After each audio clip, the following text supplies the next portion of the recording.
حضرات ہم ان سے یہی پوچھنا چاہیں گے، کیا ابو بکر نے اپنی زندگی کے اندر عید میلاد النبی منائی ہے؟ کیا عمر نے منائی؟ کیا عثمان، علی، طلحہ، زبیر نے عید میلاد النبی کا اہتمام کیا؟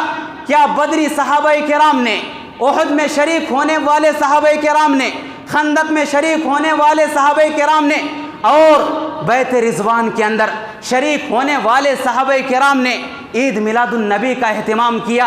اور اسی طرح مکہ کے اندر جتنے بھی صحابہ موجود تھے، کیا انہوں نے عید میلاد النبی کا اہتمام کیا؟ کیا مدینہ کے اندر جتنے صحابہ موجود تھے ان میں سے کسی نے عید میلاد النبی کا اہتمام کیا؟ ارے صحابہ کی بات تو چھوڑیں، کسی تابعین نے عید میلاد النبی کا اہتمام کیا؟ کسی تبع تابعین نے عید میلاد النبی کا اہتمام کیا؟ کسی ائمہ نے، کسی امام نے عید میلاد النبی کا اہتمام کیا؟ حضرات اگر اس کا جواب نفی میں ہے، اگر آپ کہتے ہیں کہ نہیں، تو پھر یہ آپ کیسے کہہ سکتے ہیں کہ جو عید میلاد النبی کا اہتمام نہیں کرتے وہ کافر ہیں، وہ ابلیس ہیں، وہ شیطان ہے؟ آپ اس انداز کے جملے، اس انداز کی چیزوں کو آپ کیسے بیان کر سکتے؟ اگر آپ عید میلاد النبی نہ منانے والوں کو کافر کہتے ہیں، اگر آپ شیطان کہتے ہیں، ابلیس کہتے ہیں، آپ ذرا بتائیں صحابہ کرام کو آپ کیا کہیں گے؟ ابو بکر، عمر، عثمان و علی کو آپ کیا کہیں گے؟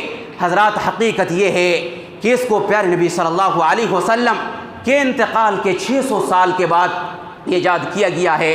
اس کا اسلام سے دور کا بھی واسطہ نہیں ہے، یہ بدعت ہے، اور یاد رکھیے یہ ہر بدعت گمراہی ہے، اور ہر گمراہی انسان کو جہنم کے اندر لے جانے والی ہے۔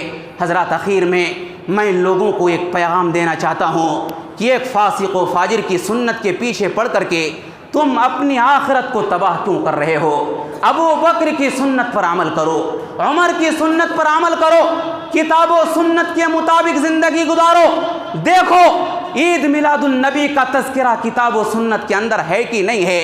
اگر نہیں ہے، اس بدعت و خرافات سے اپنے آپ کو بچاؤ، اسی میں کامیابی اور کامرانی ہے، اسی میں دنیا اور آخرت کے اندر نجات ممکن ہے۔ حضرات ضرورت اس بات کی ہے کہ عید میلاد النبی کی حقیقت کو ہم سمجھیں۔